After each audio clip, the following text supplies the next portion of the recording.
Ibadan, the largest city in West Africa, is located in the southwestern part of Nigeria.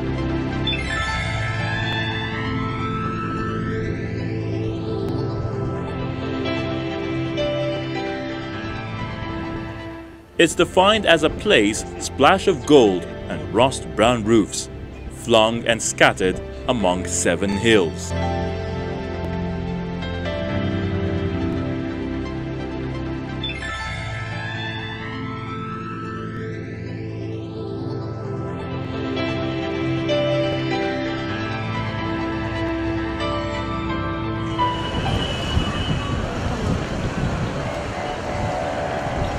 It's classified under the monsoon type of climate with hot, dusty dry season and cold, humid rainy season.